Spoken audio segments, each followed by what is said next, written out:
तर नमस्कार मंडळी, तुम्ही तर मला ओळखताच. आज आपण जाणार आहोत अशा ठिकाणी, ज्या ठिकाणी म्हणजे जास्त मुलं जात नाहीत. मुलं म्हणा, मुली म्हणा. कारण की जे गावातून मुलं-मुली येणारे असतात, ते जास्त म्हणजे अशा ठिकाणी फिरत नाहीत, जे चांगले-चांगले ठिकाण आहेत तिथं.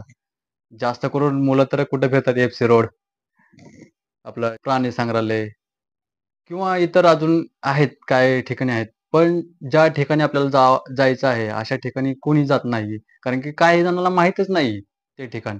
ते म्हणजे माझ्या बाचं घर आणि माईचं घर. म्हणजेच क्रांतीसूर्य महात्मा ज्योतिराव फुले यांचा वाडा. म्हणजे तो म्हणजे फुलेवाडा. आपण त्या ठिकाणी आज जाणार आहोत. तर तिथला परिसर कसा आहे? ते घर कसं आहे? वास्तू कसं आहे तिथलं? तर ते आपण ह्या व्हिडिओमधून पाहणार आहोत. आणि मी जास्त काय तुम्हाला त्या व्हिडिओमध्ये बोलणार नाही किंवा सांगणार नाही त्यांच्याबद्दल. कारण की तुम्हाला पण माहीत आहे. महात्मा ज्योतिराव फुले यांची स्टोरी म्हणा, तुम्ही पुस्तक वाचले असतील त्यांच्याबद्दलचे. अजून भरपूर पुस्तकं आहेत त्यांचे. ते तुम्ही वाचले असतील. त्यांच्यामधून तुम्ही म्हणजे महात्मा ज्योतिराव फुले यांच्याबद्दल भरपूर माहिती घेतली असेल. पण आपण तिथला परिसर, तो वाडा कसा आहे, ते या व्हिडिओमधून आपण बघणार आहोत. तर आता आपण ह्या व्लॉगमध्ये मला एवढं सांगायचं आहे, की त्या ठिकाणी आपण गेलं पाहिजे. आवर्जून तिथं भेट दिली पाहिजे. म्हणजे ते मुली असू द्या, ना तर मुलं असू द्या. एवढाच माझा उद्देश आहे आणि मी हा ब्लॉग इथं स्टार्ट करतो आणि डायरेक्ट महात्मा ज्योतिराव फुले वाड्यापाशी गेल्यानंतर तुम्हाला दाखवतो की तिथला वाडा कसा आहे आणि अधूनमधून पण मधला पण ब्लॉग घेतो की कुठून कसं गेलं पाहिजे आणि त्या एरियाचं नाव आहे गंजपेठ. गंजपेठमध्ये तो वाडा आहे. तर फायनली आपण आता इथून मी आवरून आता लगेच आपण मोहिमेला सुरुवात करूया. चला मग मंडळी निघूया. तर फायनली आपण चाललेलो आहे आता फुलेवाड्याकडे. तर काय झालं होतं की पाऊस चालू असल्यामुळे आम्ही थोडा वेळ म्हणजे थांबलो रूमवरती आणि जे दोन मित्र येणार होते ते आले नाहीयेत. तर असू दे, काही हरकत नाही. आणि माझा एक दुसरा मित्र आलेला आहे, सॅम. सॅम आणि मी चाललेलो आहे. तर आता आलेलो आहोत मंडईत. हे इकडून चल, इथं सीधा सीधा. हा, सरळ चल. तर आता आम्ही चाललेलो आहे. आता आम्ही मंडईत आलोय. मंडईतनं आम्ही डायरेक्टली गुरुवार पेठेमध्ये जाणार आहे. गुरुवार पेठेतनी गंज पेठेमध्ये जाणार आहे. तर तुम्हाला पुढलं दृश्य दाखवतोय, म्हणजे कसा रस्ता आहे, काय आहे इकडल्या साईडनी. तर पहा पुढला रस्ता. आणि हे पहा, हे इथली मंडई आहे.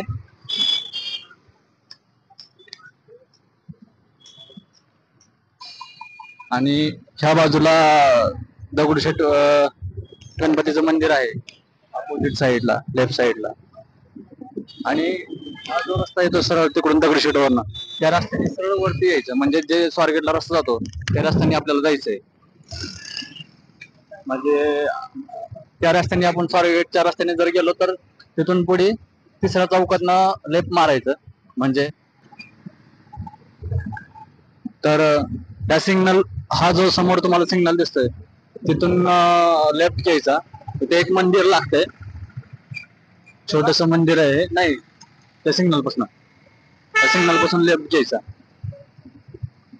मारले.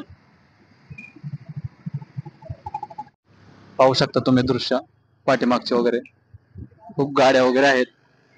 आणि एरिया पण खूप म्हणजे स्वच्छ आहे, क्लीन आहे इकडला.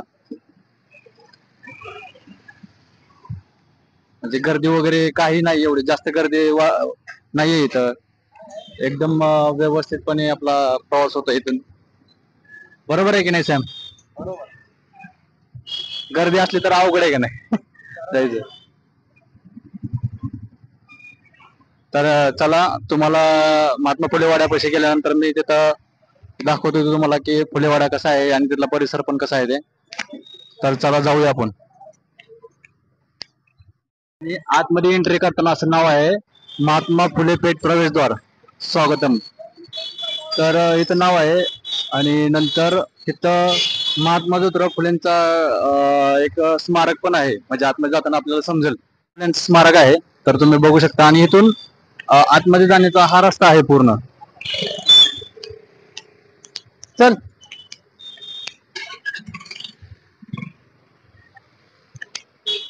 चल.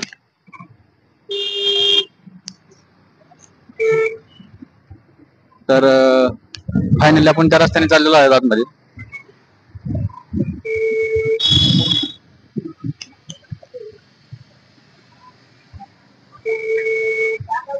हा इथला परिसर आहे.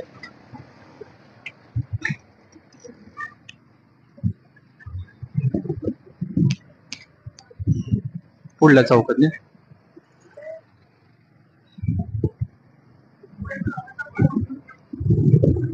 तर पाहू शकता हा इथला परिसर.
तरी फायनली आम्ही चाललेलो आहेत रूम कडे माघारी.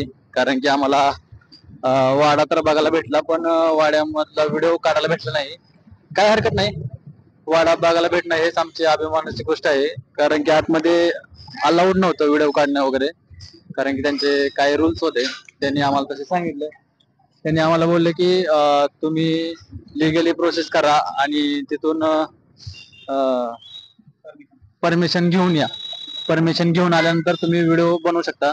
कारण की स्मारकाचा व्हिडिओ वगैरे काढणं असा अलाउड नाहीये तुम्हाला. तर म्हणलं ठीक आहे, काय हरकत नाही.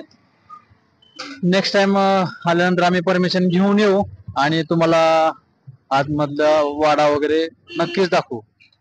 आणि मला वाईट पण वाटतं थोडं, कारण की असो, काही हरकत नाहीये. तर माझा ब्लॉग मी इथं संपवतो. आता भेटूया नेक्स्ट ब्लॉग मध्ये.